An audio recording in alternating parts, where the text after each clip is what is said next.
Allahu Akbar, Allahu Akbar, Allahu Akbar, Allahu Akbar, Allahu Akbar, Allahu Akbar, Allahu Akbar, Allahu Akbar, Allahu Akbar. Innal hamdalillah nahmaduhu wa nasta'inuhu wa nastaghfiruh wa na'udzu billahi min shururi anfusina wa min sayyiati a'malina. May yahdihillahu fala mudilla lahu wa may yudlil fala hadiya lahu. Ashhadu an la ilaha illallah wahdahu la sharika lahu wa ashhadu anna Muhammadan 'abduhu wa rasuluh. Qala Allah ta'ala: Ya ayyuhalladzina amanu taqullaha haqqa tuqatih wa la tamutunna illa wa antum muslimun. Wa qala Rasulullah sallallahu alaihi wasallam: Fa inna asdaqal hadithi kitabullah wa khairal hadi hadi Muhammadin sallallahu alaihi wasallam wa syarrul umuri muhdatsatuha wa kullu muhdatsatin bid'ah. Amma ba'd, jamaah kaum muslimin dan muslimat, salat Idul Fitri, semoga Allah merahmati kita semua.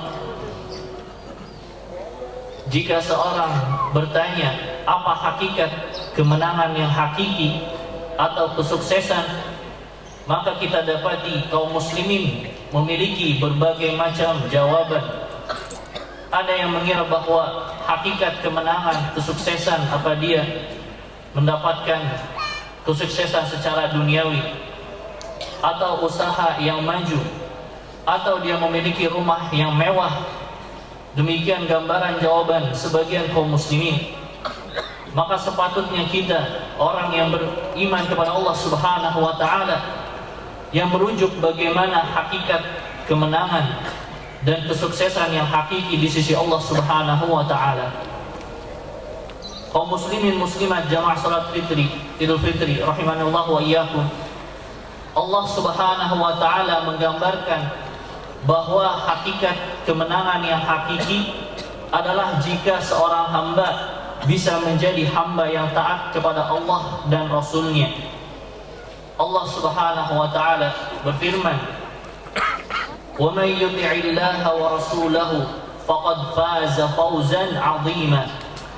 Barang siapa yang dia taat kepada Allah dan Rasul-Nya, faqad faza fawzan 'azima, maka hamba yang tersebut hakikatnya dia telah menang. Dia telah sukses di sisi Allah Subhanahu wa ta'ala dengan kesuksesan yang besar. Demikian yang Allah Subhanahu wa ta'ala gambarkan ya dalam surat Al-Ahzab. Maka hakikat sukses bukan hanya sekedar ya duniawi. Jamaah kaum muslimin dan muslimat rahimanallahu wa iyyakum. Sebagian kaum muslimin juga memiliki gambaran bahwa hakikat menang atau hakikat orang yang hebat, dia memiliki kemampuan yang aneh atau nyeleneh. Maka dalam wasiat para ulama salaf terdahulu, jika kalian melihat ada orang bisa berjalan di atas air, maka jangan percaya sampai dilihat bagaimana keimanannya, bagaimana ketakwaannya. Dan itulah hakikat kemenangan yang hakiki di sisi Allah, adalah ketika seorang hamba bisa mencapai derajat keimanan, ketakwaan, dan kewalian di sisi Allah Subhanahu wa ta'ala. Sebagaimana yang Allah firmankan dalam surat Yunus, Allah menjelaskan bagaimana definisi wali-walinya. Ala inna awliya Allahi la khawfun alaihim wa la hum yahzanun alladzina amanu wa kanu yattaqun lahumul busyra fil hayatid dunya wa fil akhirah la tabdila li kalimatillah dzalika huwal fawzul azim. Ketahuilah bahwasanya wali-wali Allah adalah orang-orang yang mereka tidak takut dan juga tidak merasa bersedih ketika luput dunia dari mereka. Alladzina amanu wa kanu yattaqun. Mereka adalah orang-orang yang menghimpun sifat keimanan dan juga ketakwaan kepada Allah Subhanahu wa ta'ala. Lahumul busyra fil hayatid dunya wa fil akhirah. Bagi mereka kabar gembira baik di dunia maupun di akhirat. Syaikhul Islam Ibnu Taimiyah Al-Hambali menjelaskan Inna fid dunya jannah man lam yadkhulha lam yadkhul jannatal akhirah. Hakikatnya di dunia ini sudah ada surga Allah walaupun dalam wujud yang berbeda. Barang siapa yang tidak memasukinya, dikhawatirkan dia tidak memasuki surga Allah Subhanahu wa taala. Bagi mereka kabar gembira di dunia wa fil akhirah, dan dalam kehidupan akhirat. Dijelaskan oleh para ulama, yakni menjelang awal kematiannya, malaikat sudah memberi kabar gembira bagi orang-orang yang beriman. Jangan takut, jangan bersedih. Setelahnya ringan bagi orang-orang yang beriman, yang Allah Subhanahu wa ta'ala jelaskan menghimpun sifat iman dan ketakwaan. Nabi SAW menjelaskan lagi secara terperinci hakikat dari wali Allah, orang yang mendapat kemenangan tersebut, yang Allah Subhanahu wa ta'ala berfirman dalam hadis qudsi, man 'ada li waliyan faqad adantuhu bil harb. Barang siapa mengganggu wali Allah, maka telah mengumumkan perang kepada Allah Subhanahu wa ta'ala. Lalu Nabi SAW menjelaskan bagaimana hakikat wali Allah, yang itu bukan dengan hal-hal yang aneh atau dengan perkataan-perkataan yang tidak masuk akal sehat. Nabi SAW menjelaskan, wala wa ma taqarraba ilayya 'abdi ahabbu ilayya mimma aftaratuhu alaihi. Hambaku tidaklah mendekatkan diri kepada Allah yang lebih dicintai oleh Allah dibandingkan hal-hal yang Allah wajibkan. Ini derajat wali Allah yang minimal, menjalankan kewajiban-kewajiban, menjauhi segala macam yang diharamkan. Wala yazalu 'abdi yataqarrabu ilayya bin nawafil hatta uhibbah. Hambaku senantiasa mendekatkan diri kepada Allah hingga Allah mencintainya. Ini adalah darajatus sabiqin, orang-orang yang berlomba dalam kebaikan, melakukan setelah yang wajib-wajib dia melakukan yang sunnah-sunnah. Setelah menjauhi yang haram, maka dia menjauhi pula yang makruh. Bahkan sebagian ulama sampai derajat menjauhi fudulul mubahat, hal-hal yang berlebihan dalam hal duniawi. Itulah hakikat derajat kewalian dan kemenangan di sisi Allah Subhanahu wa ta'ala. Para jamaah kaum muslimin dan muslimat, jamaah salat Idul Fitri rahimanallahu wa iyyakum, kemenangan yang hakiki di kehidupan akhirat jika hamba bisa dijauhkan dari azab Allah Subhanahu wa ta'ala. Azab Allah yang tiada tara, azab yang begitu pedih, azab yang begitu panas. Sebagaimana Allah Subhanahu wa ta'ala firmankan, la yadhuquna fiha al-mauta illa al-mautatal ula wa waqahum 'adzabal jahim. Hakikat orang-orang yang menang, orang yang bertakwa di sisi Allah, mereka awalnya di dunia tidaklah merasakan kematian kecuali hanya kematian yang sekali saja di dunia. Dan Allah Subhanahu wa ta'ala menjaga mereka dari azab yang pedih. Fadlan min rabbika dzalika huwal fawzul 'adzim. Sebagai karunia dari Allah Subhanahu wa ta'ala, itulah hakikatnya kemenangan yang agung di sisi Allah Subhanahu wa ta'ala. Ketika bisa terhindar dari azab yang pedih, sebagaimana Nabi SAW gambarkan, ada orang di dunia hidupnya begitu bahagia, berlimpah dengan kemewahan, kesenangan, lalu dicelup dengan sekali celup di neraka. Lalu Allah tanya, hal ra'aita ni'matan qad, pernahkah kamu merasakan kenikmatan? Si hamba tersebut jawab, tidak sama sekali. Itulah hakikat beratnya azab Allah Subhanahu wa ta'ala. Jamaah kaum muslimin dan muslimat rahimanallah wa iyyakum, kemenangan yang hakiki di sisi Allah adalah di akhirat kelak ketika seorang hamba berhasil melangkahkan kakinya masuk surga Allah Subhanahu wa ta'ala. Itulah hakikat kemenangan dan kesuksesan yang hakiki di sisi Allah. Sebagaimana Allah firmankan, kullu nafsin dha'iqatul maut wa innama tuwaffawna ujurakum yawmal qiyamah faman zuhziha 'anil nari wa udkhilal jannata faqad faz. setiap yang bernyawa pasti akan merasakan kematian.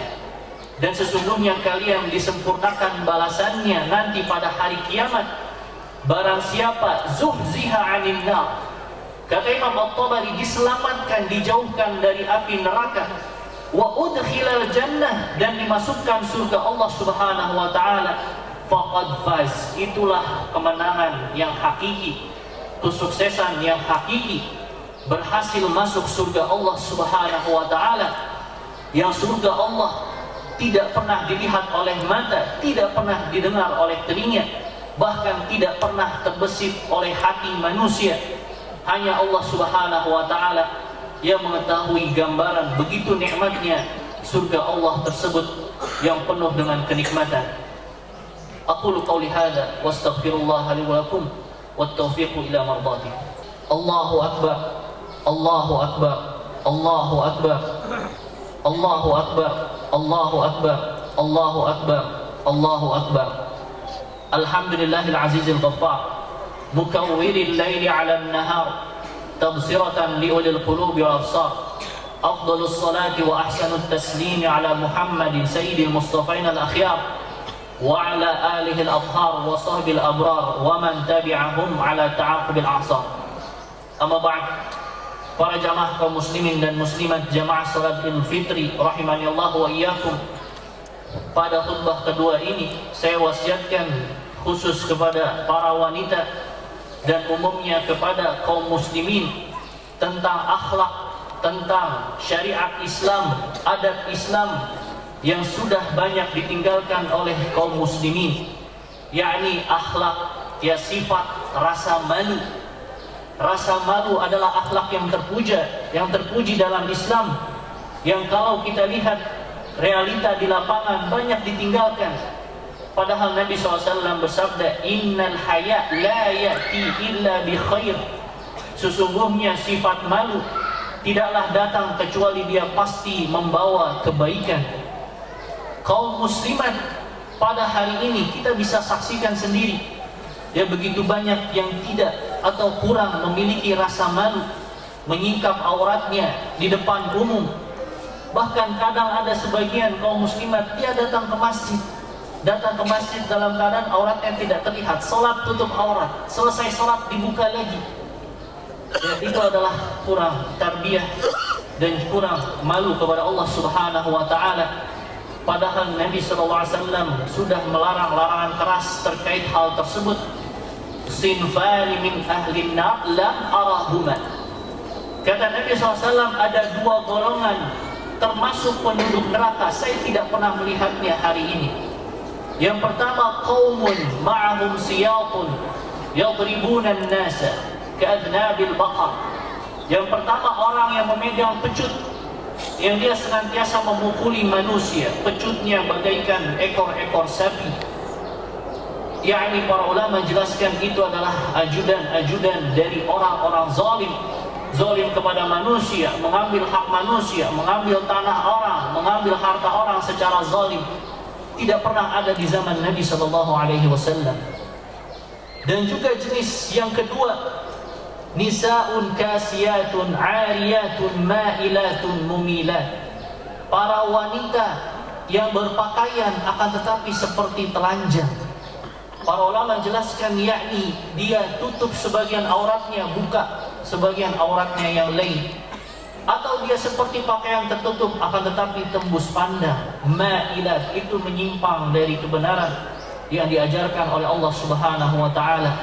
Mumilat, mengajak wanita yang lain juga ikut menyimpang, bahkan menjadikannya sebagai tren supaya diikuti oleh wanita-wanita yang lain. Maka ini tidak dibenarkan oleh Nabi SAW. Ru'usuhunna ka'asnibatil bukht. Kepalanya Nabi SAW perumpamakan dengan perumpamaan yang buruk bagaikan punuk-punuk unta. La yadkhulnal jannah wa la yajidna rihaha. Mereka tidak bisa masuk surga Allah kalau menghalalkan perbuatannya, maka tidak masuk surga sama sekali. Kalau dia masih meyakini itu adalah hal yang diharamkan oleh Allah tapi mengikuti hawa nafsu, kata Imam Nawawi, la yadkhulnal jannah ma'al faizin. Dia tidak masuk surga bersama orang-orang sukses pertama kali, yakni dia harus masuk neraka terlebih dahulu. Maka ini pentingnya ya sifat malu. Bahkan Nabi SAW jelaskan bahwa sifat malu adalah syariat sejak nabi-nabi terdahulu. Inna mimma adrakan nas min kalamin nubuwatil ula idza lam tastahi fasna' ma syi'ta. Di antara hal yang didapati manusia, warisan dari kenabian terdahulu, jika kamu tidak malu maka lakukan apa saja. Al-Imam Ibnu Mulaqqin jelaskan bahwa manusia yang tidak punya malu pasti dia melakukan hal-hal sesuka hatinya, masa bodoh, tidak peduli padahal sudah jelas-jelas salah. Orang yang tidak punya malu, korupsi di khalayak ramai ketahuan, tidak punya malu, melanggar aturan, tidak punya malu, wanita menyingkap aurat, tidak punya malu, karena kurangnya rasa malu yang itu telah diajarkan oleh Nabi SAW.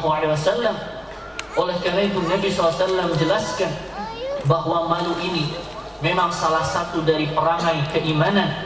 Al-imanu bid'un wa sittuna syu'bah wal haya'u syu'batun minal iman. Iman itu lebih dari 60 cabang, dan salah satu cabang keimanannya adalah rasa malu. Maka ini adalah akhlak dan sifat yang wajib kita pupuk di anak-anak kaum muslimin, di keluarga kita, kerabat kita.